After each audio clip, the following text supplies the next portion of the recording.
because of weaponization of ethics and moral standards. So they're still coming after me to extend the ban from 10-year to lifetime, regardless of what outcome would be. But as of now, I spend majority of my time dividing my time between Bangkok and Boston.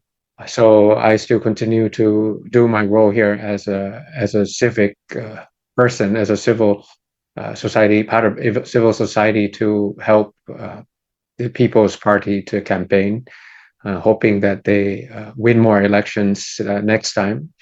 To give you a context, when the two directors were filming Future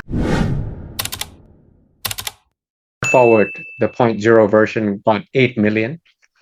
When it's a 2.0 version, we got 14 million. And now the goal should be 20 million. And I feel like within that 20 million, the majority of new voters that come out every year, which that number is about 0.8 million. So every year the population, the 17 will be 18, 16 will be 17, 15 will be 16. That number is 0.8. So if they ban me for 10 years, we're talking about 8 million new voters that are coming out each time.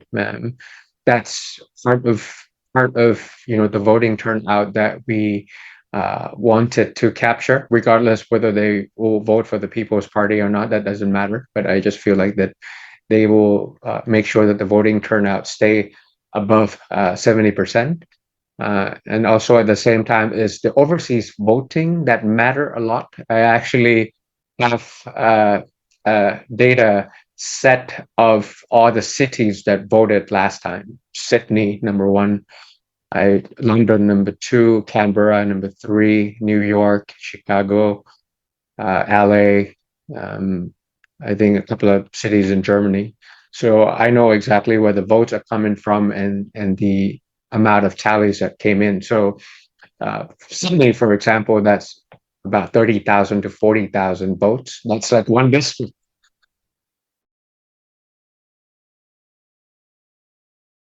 Australia can very much amount of victory of 2 MP districts easily. And that's still an untapped, neglected population, the overseas ties. When you become the government, you don't care just because of the people within your territory, but the people all over the world that was born here as well. So that will help us to reach that target of winning elections. But that's not the only thing. So we need to do a couple of things. We need to win more election. We need to dominate ideas that inclusive growth is what this country needs. Equality as well as economic growth is what this country needs. And at the same that last time is also talent pipeline. I'll be spending my time getting about 3,000 people, because that's the last time I estimated. In order to become the government, an effective and efficient one, of course, you need the prime minister, you need the minister, you need the vice minister, you need the spokesperson, you need the assistant, and then you need people in state-owned enterprises who will become the ambassador of Thailand to America. In all these things, I calculated it's about 3,000 people. So regardless of what your degrees or what your majors are at the moment, you could be in architecture, you could be in education, you could be in engineering. We're coming after you, so that talk about politics. At least indirectly, you will go vote. If directly, we have a platform, regardless of where you come from, regardless of your last name, regardless of your financial resources, there's this platform, there's this party in Thailand that allows you to step in. So to summarize in a sentence, that's like my personal project of 2030 by 2030. So by the year 2030, at that time, we'll have 20 million votes so that we win more elections. We could be a one-party parliament. We don't want to do that, but we have that political weight so that we could negotiate in the way we form coalition, and also to get 3,000 young bloods into politics. I think that's how you reinvigorate a body. I mean, if the body is old, and damaged and weak. Well, once you have that fresh blood coming into politics all the time, even though it's ugly, it's dirty, it's a waste of time, but once you get it in, things will start to change from within. Integrity. That's what we were criticizing, regardless of party names.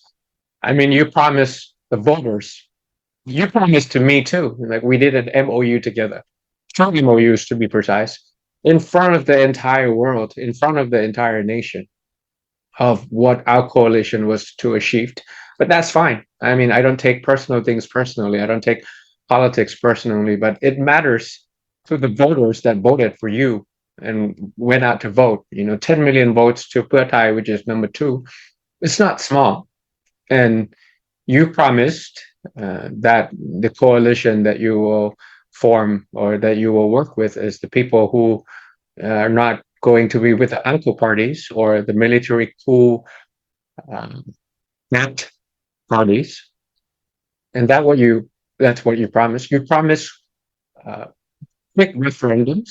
You promised constitutional amendment, which is very hard to do. It's a simple majority to any constitutional amendment because of the military drafted constitution. So it's very hard to do. So you really need a lot of political will to achieve some change. And a lot of people in Thailand feel shortchanged because of that. So that's why we're criticizing. And I would argue that the way you get into power affects the way you exercise power, and it affects the way you monitor power. That's how you get into power, how you exercise power, and how the power is monitored is something that is related. And because you did a grand compromise in order to form your coalition with the military, to follow up on the end of military conscription is impossible. Your coalition is not going to allow you to do that, right? To amend a constitution, that will be impossible because the political party leaders that you join hands with drafted that constitution back in 2017. So the way you exercise power is just not going to be effective, and it's not going to, for example, the digital wallet scheme, it takes a year to do a helicopter money. You don't need a government. You need an effective public service. You need an effective permanent secretary to hand out cash. It's not that difficult.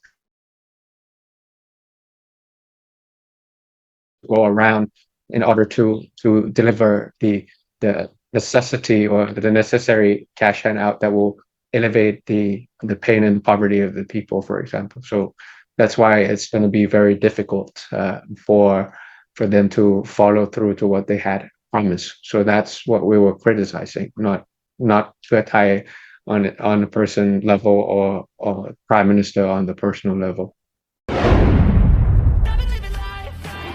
ดูคลิปจบแล้วอย่าลืมกดไลค์กดแชร์กดติดตามกดกระดิ่งให้ด้วยนะครับ